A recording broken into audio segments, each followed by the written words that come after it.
सर्दियों की कड़कड़ाती ठंड थी।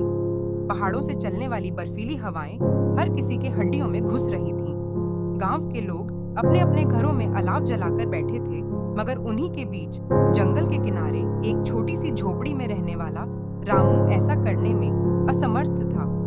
इस साल ठंड असहनीय थी। गांव के बड़े बुजुर्ग भी कह रहे थे कि ऐसी सर्दी उन्होंने पहले कभी नहीं देखी। बर्फीली हवाओं ने रामू के काम पर भी असर डाला था।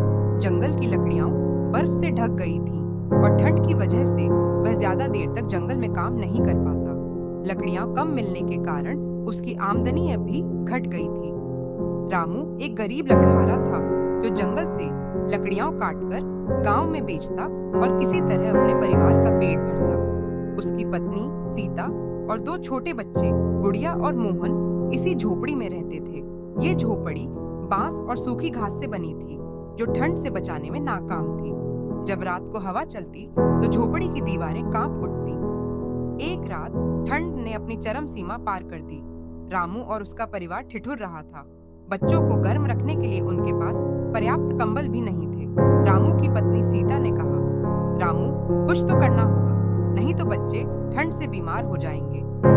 रामू ने सोचा कि अगर आज रात उसने कुछ नहीं किया तो शायद उसकी बेटी और बेटा सुबह तक इस ठंड को झेल न पाए। वह तुरंत उठकर जंगल की ओर चल पड़ा ताकि कुछ रामू के पास सिर्फ एक पुरानी टोकरी और कुल्हाड़ी थी।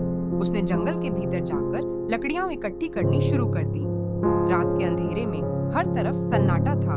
केवल हवा की सीटी जैसी आवाज और कभी-कभी किसी जंगली जानवर की हल्की गूंज सुनाई देती। जंगल में बर्फ जमी थी जिससे लकड़ियां काटना और भी मुश्किल हो गया था, मगर रामू हार मानने वालों में से नहीं था।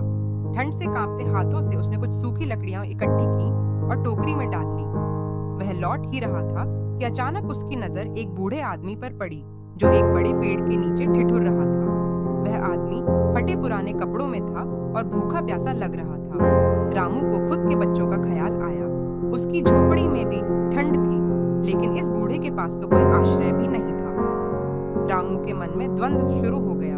अगर वह अपनी सारी लकड़ियां उस बूढ़े को दे देगा तो उसके अपने बच्चे ठंड से ठिठुर जाएंगे, लेकिन अगर वह बूढ़े को यूं ही छोड़ देता तो शायद वह रात। रामू ने झट से अपनी टोकरी में से आधी लकड़ियां निकालकर बूढ़े को दी और बोला, बाबा, ये लकड़ियां लो, एक छोटा सा अलाव जलाओ, नहीं तो ये ठंड जान ले लेगी। बूढ़े ने कांपते हाथों से लकड़ियां ली और आंसू भरी आंखों से रामू की ओर देखा। रामू ज्यादा देर वहां नहीं रुका क्योंकि उसे अपने परिवार के पास भी लौटना था। रामू जैसे ही अपनी झोपड़ी पहुंचा, सीता घबराई हुई थी। उसने तुरंत लकड़ियां जलाईं और धीरे धीरे झोपड़ी में थोड़ी गर्माहट फैलने लगी। बच्चे अब राहत महसूस कर रहे थे। सीता ने पूछा, इतनी देर क्यों लगा दी? रामू ने सारी घटना बताई तो सीता ने मुस्कुराकर कहा, हम गरीब हैं, लेकिन हमारे पास देने के लिए एक बड़ा दिल है। भगवान हमें कभी भूखा नहीं रखेगा।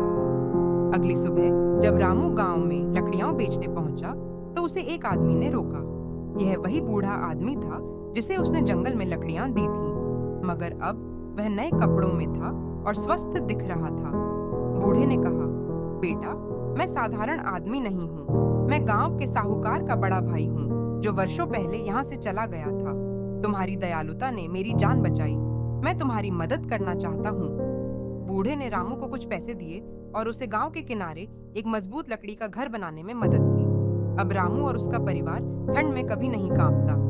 इस घटना ने रामू को यह सिखाया कि सच्ची दयालुता कभी बेकार नहीं जाती। सर्द रात में जो दिया था वह कई गुना होकर उसके पास लौट आया था।